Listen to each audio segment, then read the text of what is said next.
Hello, welcome to my channel. কেমন আছো সবাই? আশা করি সবাই ভালো আছো। তো আজকে আমি নটরডেম কলেজের 2022 সালে ভর্তি পরীক্ষায় আসা আরেকটি প্রশ্ন নিয়ে কথা বলবো। প্রশ্নটি এসেছিল পদার্থবিজ্ঞান বইয়ের কাজ, শক্তি ও ক্ষমতা চ্যাপ্টার থেকে। তো প্রশ্নটি খুবই কনসেপচুয়াল একটা প্রশ্ন। এর উত্তর খুবই শর্ট, 2 লাইনের উত্তর, বাট এটা খুব কনসেপচুয়াল একটা প্রশ্ন। তো প্রশ্ন এখানে বলছে 60 কেজি ভরের এক ব্যক্তি 5 কিলোমিটার উচ্চতার ঢালু একটি তল বরাবর 2 কিলোমিটার উচ্চতায় উঠলে কৃত কাজ কত? এই প্রশ্নে অনেক বেশি কনসেপ্ট দরকার। এখানে একটা ভর দেওয়া আছে এবং হচ্ছে দুটা দূরত্বের কথা বলছে, দ্যাট মিন্স উচ্চতা। তো এই অঙ্কটা সলভ করতে গেলে আমাদেরকে কিছু বিষয় জানতে হবে। প্রথমত কাজের ডেফিনেশনটা খুব ভালোভাবে বুঝতে হবে। তো কাজ কি? কাজ হচ্ছে কোনো একটা বস্তুর উপর বল প্রয়োগ করলে বস্তুটা বলের দিকে যতটুকু সরণ হয় তাদের গুণফলকে কাজ বলে। ধরো এখানে একটা বস্তু, এদিক থেকে আমি বল প্রয়োগ করলাম, তার ফলে বস্তুটা এস দ্রুত সরণ হলো এবং বলের দিকে এস দ্রুত সরণ হলো এবং এখানে চলে আসলো। তাহলে এখানে কাজ হবে ডাব্লিউ ইকুয়ালস টু এ বল ইন্টু সরণ, এটা হবে কাজ। সিমিলারলি যদি এটা পৃথিবীর পৃষ্ঠ হয়, ভূপৃষ্ঠ হয়, একটা বস্তু যদি এখান থেকে ভূপৃষ্ঠে ছিল, এখান থেকে এখানে গেল, দূরত্ব হচ্ছে এইচ, তাহলে এখানে কাজ কত? এখানে কাজ হবে তার ওজন mg গুণন এইচ। যদি বস্তুটা এইভাবে যেত, ভূপৃষ্ঠ হচ্ছে এটা, বস্তুটাকে এখানে ছিল, আমি এখান থেকে এইভাবে নিয়ে গেলাম, এখানে নিয়ে আসলাম, এটা সাপোজ এস সরণ, তাহলে এক্ষেত্রে কাজ কত? এক্ষেত্রে কাজ কিন্তু আমাদের mg equals to W equals two MG S এটা হবে না। এক্ষেত্রে আমাদের কাজ হবে বলের দিকে কতটুকু সরণ নিতে হবে, বলের দিকে কতটুকু সরণ সেটা আমাকে কাউন্ট করতে হবে।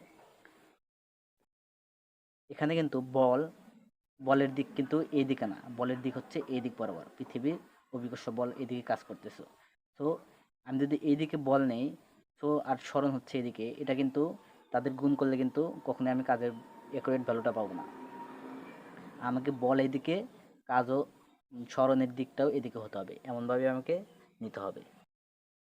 আবার যদি এটা পৃথিবী পৃষ্ঠ হয়, একটা বস্তু এখানে ছিল, আমি তাকে এই পথে এখানে নিয়ে এলাম, তাহলে এই পথের যদি দূরত্ব হয় এস, তাহলে কিন্তু কাজ এমজিএস হবে না, কারণ আমাকে তাদের হচ্ছে গা ভূপৃষ্ঠ থেকে লম্ব দূরত্ব কত এটা আমাকে নিতে হবে এইচ।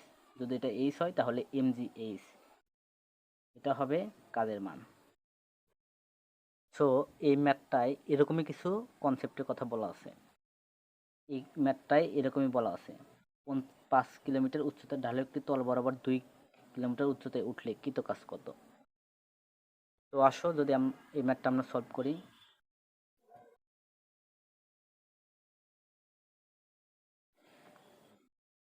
এখানে আমরা যদি তাদের গতিপথটা একটু বের করতে চাই, তাহলে তার গতিপথটা হবে এরকম, যে এটা যদি ভূপৃষ্ঠ হয়, তাহলে এই 60 কেজি ভরের বস্তুটা 5 কিলোমিটার উচ্চতার ঢালু একটি তল বরাবর, অর্থাৎ তিনি এমনভাবে হেঁটে গেছেন যেন তিনি ঢালু একটি তল বরাবর গেছেন, 5 কিলোমিটার গেছে ভালো একটি ঢালু একটি তল বরাবর। যেই 5 কিলোমিটার যাওয়ার পর এই শীর্ষবিন্দু উপরে, এটা হচ্ছে ভূপৃষ্ঠ থেকে 2 কিলোমিটার উপরে।